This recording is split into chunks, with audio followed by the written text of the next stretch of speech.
Hello everybody! Australia is not the cheapest country in the world, and it doesn't come as a surprise to anybody, but if you want to find out exactly how much it cost me to go there, keep watching.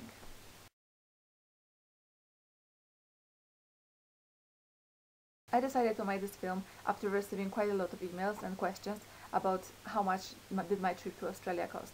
And I just want to say I'm not doing this video to show off or anything like that. I just want to give an idea for someone who was in the same situation I was a few years ago, and I was looking for the same information of how much do I need in savings and what can I expect financially when I'm going to Australia and how much the whole process costs. I finished university in Newcastle upon Tyne, the Northumbria University, and the part of my course, on the third year of my course, we had a compulsory placement year. So we actually could choose whether we want to go to do some internship with the company or whether we want to go for exchange to other universities. We had a lot of opportunities to go to Europe, in many places like France, Germany, even I think Sweden, in Poland, all over the Europe, and the name of this exchange is Erasmus exchange. I remember we were given the list of places where we want to go, and we could select one place that we would like to go the most. So when I saw the list, I was like, oh, that's like France and Germany, yeah,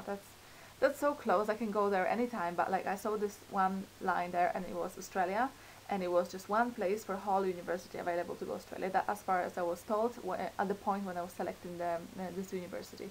The placement was in Melbourne, and RMIT University was doing the study exchange with us.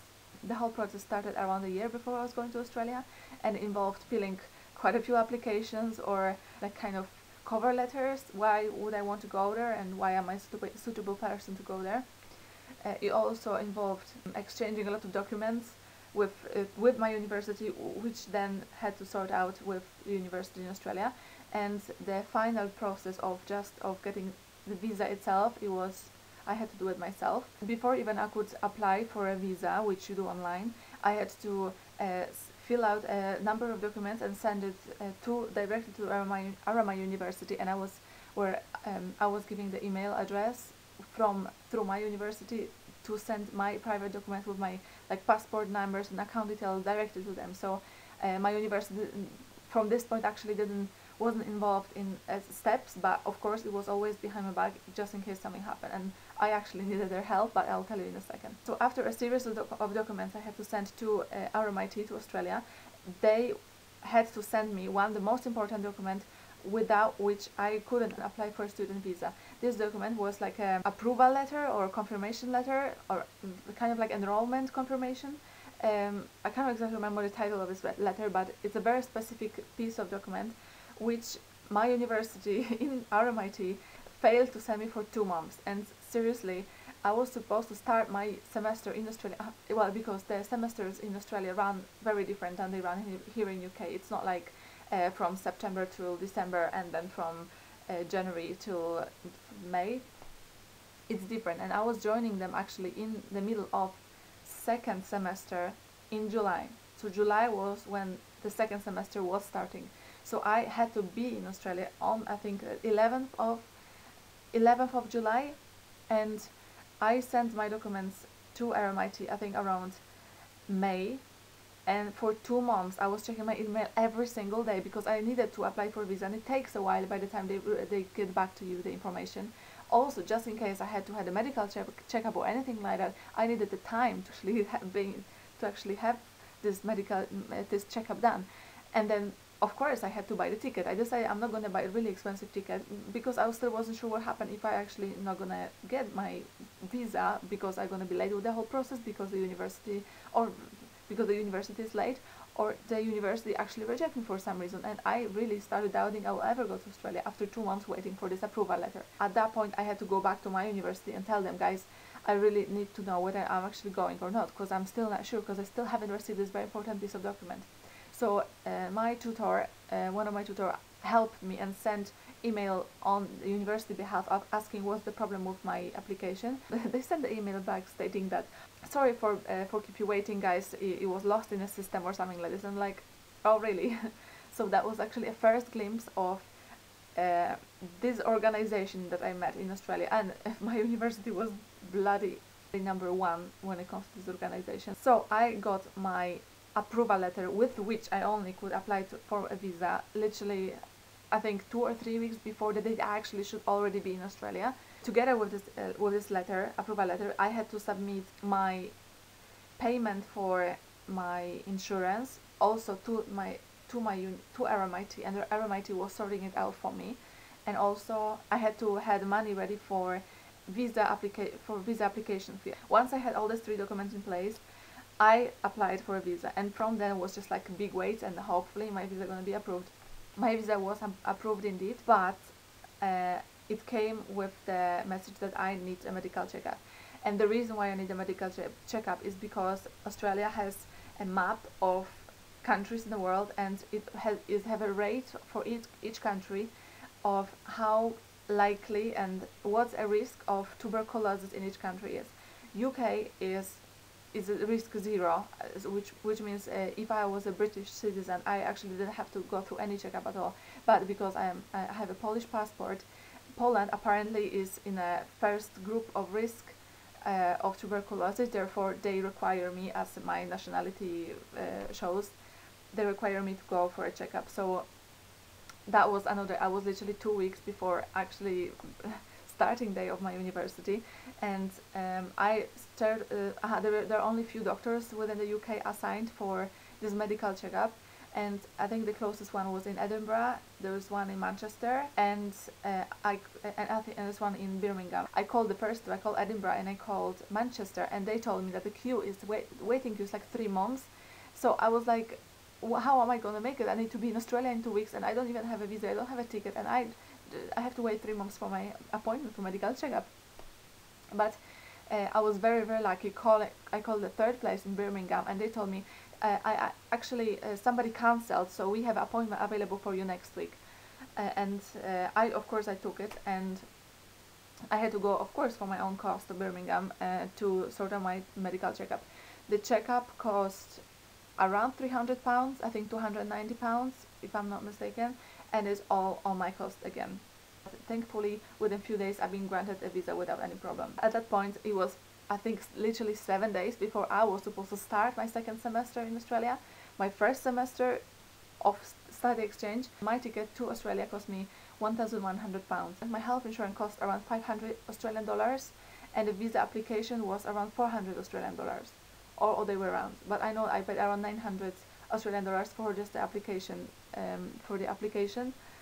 and together with my checkup and my ticket means that before I even left the country, I spent around £1,500 or £1,600. Coming back to actual Australia, living cost is quite expensive. I was living near the city center. It took me 15-20 minutes by the train to get from my place to Melbourne city center, and trust me, I was very lucky. It's not like in England. It's not like you can find a place really close to city center unless you really want to pay ridiculous amount of money, like crazy amount of money, which I didn't have. The price for my place, including the bills, was around between $600 and $700 per month. So I actually had one friend in Australia who agreed to have me over at his for the first week, and within this first week I was just like looking for accommodation, and within 5 days I found my accommodation in England without looking in Australia, without even looking prior to departure. So I wouldn't stress about it, and if you're thinking whether you should book it right now, beforewards or afterwards, I wouldn't worry about it and just go for it and book on a place, because we have so much more opportunities and so much more deals available on a place than actually looking from here. And usually the places, the advertisement that reach you from Australia here are ridiculously overpriced. The food, I thought I'm gonna be able to spend $50 per week for food, but I just was not able to do it. It wasn't possible for me to do it. And I'm not talking about buying crazy things. Guys, I tried to save as much money as I could because I wanted to go traveling as much as I could.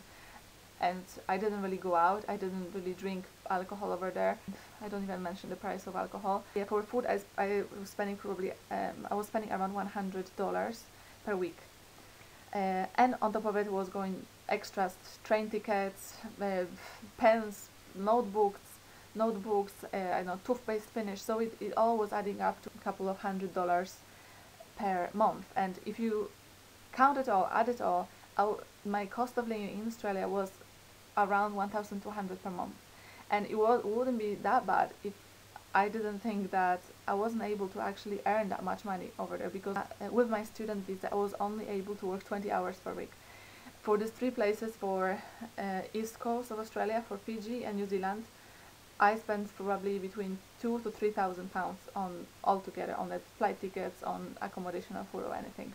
Also, when it comes to the fees for university, I didn't pay the whole yearly Australia university fee, because I was based in here. I was just using their facilities, if I can call it, to complete one more of my year that I could as well do here in UK. That's why a year of university in here in England cost me just above £3,000, but Australian year cost me £800, which I had to pay to my university, and I didn't pay a penny towards Australian university. During my second semester, I was already thinking about my ticket back home, because I knew that when I was going in, my ticket cost so much. That's why I thought the earlier I booked for return tickets, the cheaper it's gonna be. But I was unfortunate, because that summer there was a Euro 2012 in of course in Europe, but especially in UK, and ticket prices were just out of this world. I paid £1,400 for my single ticket from Melbourne to Newcastle, and it was already a good deal.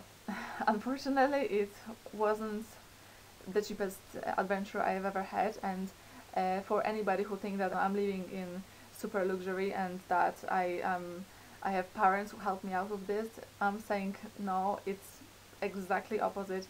I am not lucky enough, and I'm not fortunate enough to have parents to be able to support me in my not only adventures, but even living abroad and even studying here. I'm supporting myself since I was 19, and my trip to Australia from A to Z was completely on my own cost, and I worked very hard to get my finances in place to be able to go there. And to be honest, the fact that I didn't have anybody to support my back in case something happened, was motivating me even more to do it and to know that I can do things like this. And right now, I'm not afraid of doing anything. Going to Australia was a fantastic lesson, not just financially. First of all, for my mentality, because now I know that there is nothing impossible, and I'm not afraid of taking a big challenge on my head. Summary: £2,000 is as much you have to have upfront for the visa, for insurance, and for health check, and for a ticket if you're going to Australia on a student visa. In Australia, I was probably living off what I was earning pretty much, but then I had my savings, and I spent around £3,000 on traveling, which with my pre-saved money. And when I was coming back, my flight ticket was £1,400, which I'm sure we can get better deal. I was just really unlucky to coming back in the Euro 2012 time. Thank you very much for listening. I hope my information were helpful for you, and if you have any more questions or anything, just ask me, and I will make another video. Bye!